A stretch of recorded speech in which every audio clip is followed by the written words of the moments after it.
On today's episode, I will go over the Rockford Ice Hogs trailing 2-0 in their series with the Texas Stars, and I'll also get into Jason Dickinson's season recap segment. All that and plenty more right here on Locked On Blackhawks. You're Locked On Blackhawks, your daily podcast on the Chicago Blackhawks. Part of the Locked On Podcast Network, your team every day.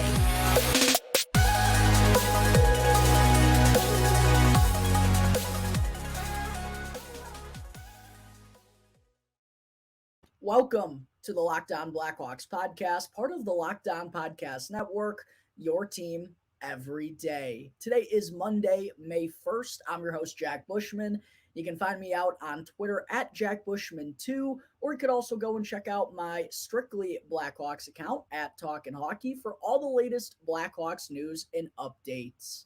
And real quick, just a reminder that you can follow along or subscribe for free on YouTube and wherever you listen to your podcast. Make sure to do that real quick so that way you can get the latest episode as soon as it comes out each and every day. It only takes 2 seconds to show some support, folks, and it really does help me out more than all of you know. So please take the time necessary in order to help grow the show. I greatly appreciate all of your support. All right, good afternoon, everyone. As always, thank you all for joining me on another episode of Locked On Blackhawks, your one-stop shop for all things Chicago Blackhawks. And thank you all for making the show your very first listen here to start off your day, here to start off your week, and here to start off your May. Holy cow, is time flying by. We're already 4 months completed here in 2023. I can't believe it's already the month of May. Let's start off today's show with a quick update on the Rockford Ice Hogs and their Central Division semifinal series with the Texas Stars. Games 1 and Games 2 were held over the weekend. Of course, the Ice Hogs defeated the Texas Stars in the best-of-3 play-in series in order to get to this point, and they were trying to carry some of that momentum over to the early part of this series with the Texas Stars, which, by the way, both of the first 2 games came on home ice. They were held at the BMO Center in Rockford, so a massive opportunity for them to get off to a good start to the Central Division semifinals. But unfortunately, the worst case scenario happened for the Ice Hogs over the weekend as they dropped both games on home ice, which now, of course, puts them in a huge hole, trailing 2-0 in the series, heading to Texas for the final 3 games. The Ice Hogs will have to win all 3 games on the road in order to stay alive in the Calder Cup playoffs. A really big gut punch for the Ice Hogs over the weekend. Game 1, I mean, both of these games have been tightly contested matchups, just like we saw a lot in the regular season as well. These 2 teams were going at it head-to-head, a lot of close meetings. But so far, the difference maker has been Texas has had the finishing touch, and they've also been the ones to score all the goals in crunch time, it seems. And going back to Game 1, which was held on Friday night at the BMO Center, the Ice Hogs actually held a 3-2 lead with 17 minutes to go in that game. Joey Anderson tied the game 1-1 with 2 seconds left in the first period. DJ Busdeker scored a goal in the second, and then Bobby Lynch put the Ice Hogs ahead with a goal early on in the third period. But Texas wound up storming their way back. They tied the game with about 13 minutes left in the third period and then scored an absolute backbreaker with 3:38 left on the clock to go ahead 4-3. They wind up adding the empty netter to seal the deal and taking game 1 in Rockford by a score of 5-3. And then yesterday, game 2 back at the BMO Center for the Ice Hogs, basically a must win for them, knowing if they do lose, they'd have to go on the road for the final 3 games and they'd have to win each and every one of those games there. And just the finishing touch, the lack of the finished product really, really hurt the Ice Hogs yesterday. They didn't have a ton of sustained offensive zone pressure at even strength. Credit to Texas for making it very difficult for this Ice Hogs team to carry the puck into the offensive zone. They're making them chip and chase a lot, and they've been winning a lot of the battles and not letting the Ice Hogs cycle the puck around all that much at 5-on-5. But the power play, the opportunities were there for the Ice Hogs in game 2. They had 4 power play chances in the opening 40 minutes. Plenty of good cracks to open the scoring for them. but they wind up failing to convert on all 4 of those man advantages despite generating some pretty good looks. They also got a couple of unfortunate bounces off of the goalpost. Both Alex Vlasic and Lukas Reichel drew iron within like 5 seconds of each other. They go 0 for 4 on the power play in the first 2 periods, while Texas on the other side wound up getting one past Soderblom in the first period, getting one past him as well in the second. They held a 2-0 lead going into the third period. The Ice Hogs did kind of make things interesting as Joey Anderson scored a goal from a tough angle to cut their deficit to 2-1. But just like we saw in game 1, the Stars were the ones who scored the goal in crunch time. Again, with just over 3 minutes left, they add a goal to give them a little bit of insurance. Going up 3-1, the Ice Hogs could not find the back of the net once again. Texas goes and adds the empty netter for the 4-1 victory in game 2 as the Ice Hogs, now trail 2-0 after back-to-back losses on home ice, putting them in a real tough spot the rest of the way. Got to give credit to Matt Murray in net as well for Texas. Not the Matt Murray that won the Stanley Cup back-to-back years for the Pittsburgh Penguins, by the way. This is a different Matt Murray who actually, I believe, made his NHL debut against the Blackhawks earlier on in the season, if I'm correct. But yeah, he was a big difference maker for Texas in game 2. The Ice Hogs were right there in terms of scoring chances and shots on goal. I mentioned they didn't have a ton of offensive zone time, but they did have good looks, and they really needed to bury them in a pivotal game 2. They weren't able to do so. They also got some unfortunate breaks off the goalpost, as I mentioned. Lukas Reichel and Alex Vlasic, 2 posts in a quick span on the power play. Speaking of Lukas Reichel, by the way, another pretty absent night for him here in game 2, and he actually was called out by head coach Anders Sorensen following game 1 for some inconsistent play. He wasn't really much of a factor in that play-in series against the Iowa Wild. Didn't impact the game much in game 1, and then was, not all that productive as well in game 2, other than a couple of good flashes on the power play. But he needs to be more aggressive and more of an impact player for the Ice Hogs at even strength moving forward if they want any hope of marching back and winning the series, because that top line of Joey Anderson, and Rocco Grimaldi has been far too quiet here in the Calder Cup playoffs. I know Joey Anderson has goals in back-to-back games, but Reichel really didn't influence either of those, and he's just not impacting the game enough for the talent that we know he has. So he definitely needs to pick up his play for game 3 for the Ice Hogs have any chance, as does the entire top 6. It's not only the top line that's been pretty quiet. The second line of Gus, Cini, and Philp really hasn't done all that much, which is pretty disappointing because this top 6 on paper should be one of the best in the entire AHL, if I'm being honest. I mean, the addition of Rocco Grimaldi, a premier AHL player. They go and get Joey Anderson, who was looking good at the NHL level for the Blackhawks at the end of the season. Gus, Cini, Philp are all point-per-game guys at the AHL level, and they just haven't done enough through the first 2 games of the series. That's been a huge difference. Honestly, it's been the bottom 6 forward group for the Ice Hogs that's looked the best so far against Texas, especially that third line of Michael Tepley, DJ Busdecker, and Buddy Robinson. They've drawn 3 or 4 penalties already in this series.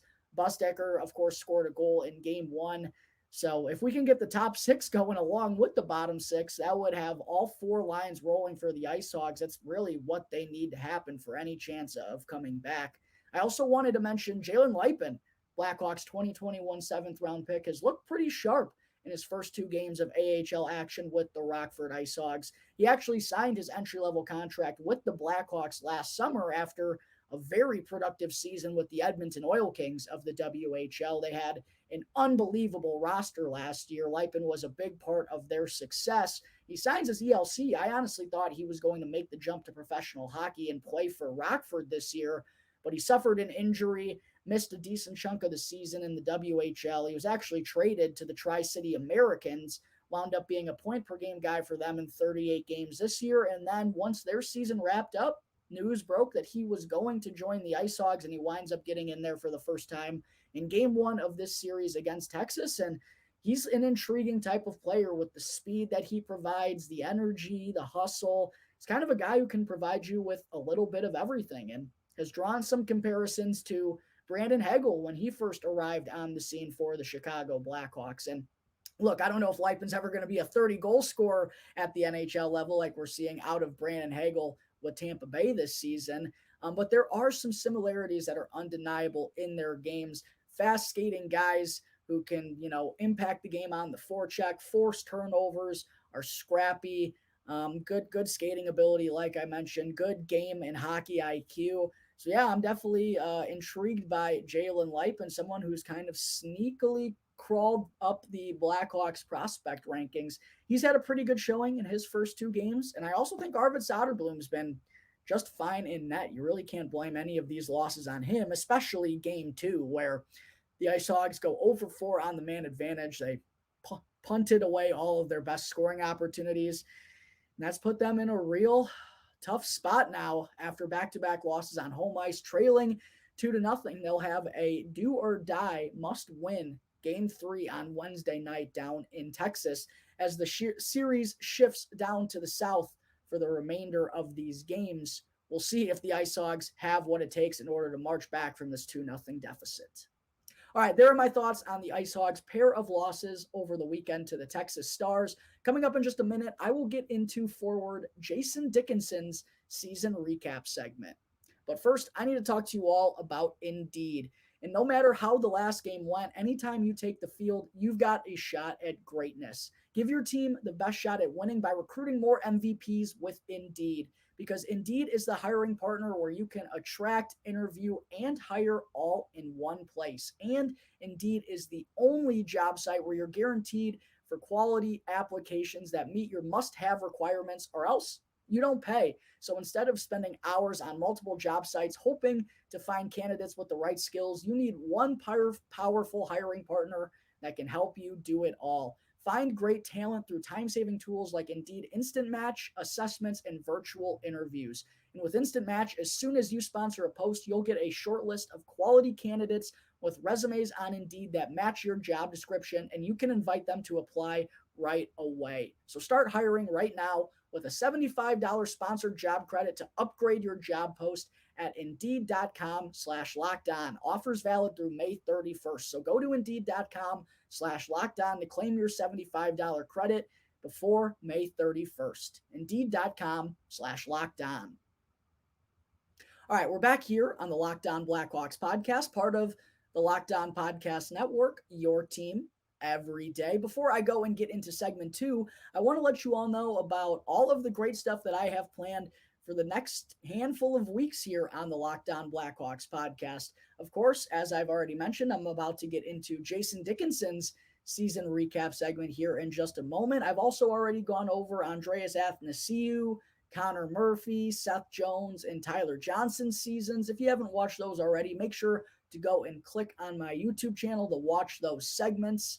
I've already got everything time-coded in the video description, so you can quickly jump through each video and get all caught up real fast.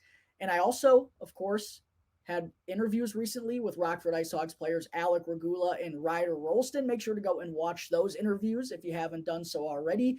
And a quick spoiler alert, I'm going to be having a conversation with forward Joey Anderson here on Locked On Blackhawks sometime here soon. So make sure to have your eyes peeled for that interview. I also, of course, recently sat down with Charlie Roumeliotis of NBC Sports Chicago for a great off-season conversation on all things Blackhawks. Go and check that out if you haven't as well. And I plan on having a similar conversation with WGN's Joe Brand sometime in the next couple of weeks. And then, as we're just 7 days away from the 2023 NHL Draft Lottery, I'll get into my draft profiles starting here soon. I'll also take a look at some free agent targets for the Chicago Blackhawks. And then my end of the season Blackhawks top 10 prospects list will be starting up sometime soon as well. So plenty of great things planned for the Locked On Blackhawks podcast here in the next month or two. Honestly, make sure to subscribe to the YouTube channel to stay up to date on all of that good stuff. All right, moving on into segment 2, let's go and get into 27-year-old forward Jason Dickinson's season recap segment. And Dickinson, of course, was acquired by the Blackhawks right before the start of the season, along with a 2024 second round pick in exchange for Riley Stillman, who in his time with the Blackhawks was always kind of a tweener, fringe, sixth, seventh defenseman, really struggled to kind of solidify himself as an everyday NHLer. Sure, he'd have some flashes, but then he'd also have some down spots, and there just wasn't a lot of consistency there. And for the Blackhawks to move Stillman and get a 2024 second round pick, a pick that could wind out working out for the Blackhawks really well if they, continue drafting how they did in the 2022 NHL draft. Got some pretty good second and third round picks there, might I add. And then they also got Jason Dickinson, who, look, maybe his value on this Blackhawks team isn't exactly maximized because he feels like one of those bottom six players that you throw on a Stanley Cup contender and, they'll really love to have him. He does all the little things well. He's defensively responsible. He's versatile, can play the center or the wing. Not an offensive dynamo by any means, but can chip in from time to time. Plays the right style of hockey, is a veteran, has good experience under his belt. And for the Blackhawks to get that type of player and a second round pick for Riley Stillman, I mean, that's a trade we seriously are going to look back at possibly. I mean, we're already looking at it from a very positive lens, but depending on who that draft pick could be quite a steal for Blackhawks GM Kyle Davidson.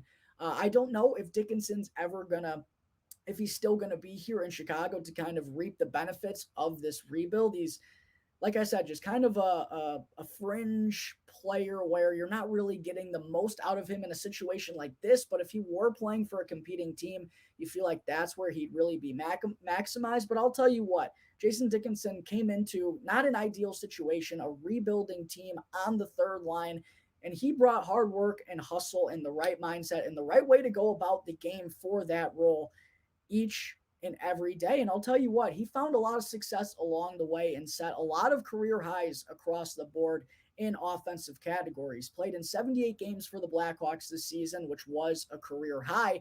And I'm pretty sure he missed the first 2 or 3 games of the season while he was traveling to the team and practicing and getting everything situated and to get ready for game action. So basically, once he joined the Blackhawks, he was in the lineup every night, playing in 78 out of the 82 games. Great to see Jason Dickinson stay healthy. The Blackhawks honestly needed it. A lot of bodies dropping this season, especially in the second half. It got thin. We saw Dickinson elevated up to the top 6 because of that. So good on Dickinson for being able to stay healthy. And yeah, like I said, a lot of career highs offensively across the board. 9 goals for him this year, which tied a career high going back to 2019-20 when he was a member of the Dallas Stars. He tallied 21 assists, which was a career high, and 30 points, which is a career high as well. His previous was 22, so exceeded that previous mark by a pretty good margin there for Jason Dickinson. And like I said, he's not an offensive wizard. He's not a guy you can really rely on to score, but when he's got it going, I'll talk about this a little bit later. He's kind of a streaky offensive player, but when he has it going, he can be someone who can make a difference offensively in the bottom 6, and that's what you need on good teams. If you can get added offense from your bottom 2 lines, that's a huge advantage throughout the course of the game. So good to see Dickinson make the most of his opportunity here in Chicago and kind of prove general manager Kyle Davidson right by taking a flyer on him, worth the contract that he's getting paid. Maybe not necessarily for a contending team, but the impact is undeniable that Jason Dickinson had this year, and kind of some of the other statistics too put up some really sharp numbers. He shot 7.9%, kind of below average for him. His career average is 8.6. If he actually had shot a career average, I bet he would have set a new career high in terms of goals. Average 15 minutes and 56 seconds of time on ice, was pretty locked in to the third line for the Blackhawks until post-trade deadline, where we saw Jason Dickinson as the first line center and the second line center. Obviously that's not a role that he's going to be playing elsewhere, but he does have the capability to surprise you with some offense every now and again. He also tallied 112 hits in his 78 games. Not an overly physical guy, but enough there just to be rugged against his opponents and make life difficult for them, which you like to see out of a third liner. He also blocked 80 shots in his 78 games played, and I'd expect a large amount of those came while the Blackhawks were shorthanded. He was a huge part of the Blackhawks penalty kill all season long, and he actually had some awesome chemistry with Sam Lafferty when he was still here and was a huge reason why Lafferty had 4 shorthanded goals before being dealt to the Toronto Maple Leafs. So those two were a pretty awesome 1-2 punch for the Blackhawks penalty kill. But Dickinson was a willing recipient of shot blocks all season long. Not a guy that's, going to be in the headlines of the newspapers, but every single team, whether you're good or whether you're bad, you're going to need guys that are going to be willing to sacrifice and put the body on the line. Jason Dickinson did that all season long while the Blackhawks were shorthanded. As I mentioned earlier as well, he was versatile, played on the wing when Sam Lafferty was around, and then kind of got shifted back to center for the second half of the season, mostly won 47.7% of his draws. So not great, not terrible, but capable of stepping in there and filling the role. He also had 54 takeaways, which is a new career high as well. Just wanted to throw that out there for the defensive-minded Dickinson, giving him all the positive defensive stats I can for a guy like him. And then in terms of the analytics, kind of some interesting numbers here, but I'll break them all down a little bit further as I go through. So Dickinson had a 42.0 Corsi for percentage this season. Not all that great, but also not all that surprising considering the role that he played for the Blackhawks. A third-line wing, third-line center, out there on the penalty kill, getting a lot of defensive responsibilities against some of the opponent's top lines. And Dickinson actually had a 63.8 defensive zone starting percentage this season. So Coach Luke Richardson mostly used him in a defensive role. And because of that, I think that's why the Corsi percentage wasn't all that great for Dickinson, even though he did have some, all right offensive numbers. And he was also on the ice for 47 goals for not at even strength, in all situations this season, compared to 101 against. Now, at first glance, it's a 54 goal differential. It's more goals for than Dickinson was on the ice this season. It's a pretty large gap, but remember, this was in all situations. The Blackhawks were not that good of a penalty kill squad this season. That goes into part of this. And then also when Dickinson was out there, it was mostly against, top 6 lines. He was a defensive-minded center, and he was starting in the defensive zone. Another part of this that I think does make an impact is the save percentage for the Blackhawks goaltenders when Jason Dickinson was on the ice was 86.1% this season. 86.1%. That is putrid. And now look, you can maybe frame that as, well, it's solo because Dickinson was, leaving his guys all alone and there were always glaring holes defensively when he was on the ice. No, if you watch Jason Dickinson, that wasn't the case. Sure, he had, lapses from time to time, but it wasn't like he was a plague for this Blackhawks defensively. So I really do think that save percentage played an impact on why his analytics don't look all that good. But I thought there was certainly value there for Jason Dickinson defensively and, for what he chipped in on the offensive side of things for this Blackhawks squad as well. It might not get recognized as much as it would on a Stanley Cup contender, but I do think there is still a lot of value to what Jason Dickinson provides. Hard-nosed, hard-working, bottom 6 grinder, a guy who will block shots out there on the penalty kill and goes about his business the right way. Good veteran leader for this Blackhawks squad in the time of this rebuild. So all things considered, I'm going to give Jason Dickinson a flat B for his performance this season. And I mentioned earlier kind of some up and down offensive numbers for Dickinson. I wanted to get in this real quick. It was a season of heaters for Jason Dickinson. If you all remember his first 9 games with the Blackhawks, he actually started off on a torrid pace, 4 goals and 3 assists for 7 points in his first 9 games with the Blackhawks and was looking awesome. But then he didn't score a goal from November 4th to January 20th, over 2 months for Jason Dickinson between goals, a 31-game goal drought. But then once he did finally break through, he went on and tallied 4 goals and 3 assists for 7 points in his next 6 games. So lots of ups and downs. He also then didn't score a goal from February 7th until March 6th and went on to have 6 points in the final 11 games of the season when he was elevated to the top 6. So truly a lot of ups and downs for Jason Dickinson this season. But like I said, I do think the value was there. I think a B is a pretty fair grade for what he provided this Blackhawks team all season long while being healthy. It seemed like everyone who voted on Twitter and on Instagram kind of agreed with my assessment as well, which is always good to see. I know I've given out 3 Bs already, 3 flat Bs in my first 5 grades, but I do think each of them have been deserved. And out of the 103 voters on Twitter, 62% of you all voted for a B, 18% voted for a C, 18% also voted for an A, only 2% voted for a D or an F for Dickinson. I don't think that makes sense at all. And then 67% of the voters voted for a B on Instagram. By the way, make sure to follow at Talkin' Hockey on Twitter to give your 2 cents on each of these players that I'll be reviewing as part of my season recap segment. Got 103 voters on Twitter. We had 185 for Seth Jones. So let's try to get those numbers up a little bit for the next one. And then also make sure to follow Locked On Blackhawks on Instagram as well, because I'm going to be having a giveaway sometime here on the show. I'm going to be giving away some good free stuff, and I know you'll have to be following Locked On Blackhawks on Instagram in order to qualify. So make sure to do all of that good stuff real quick, folks.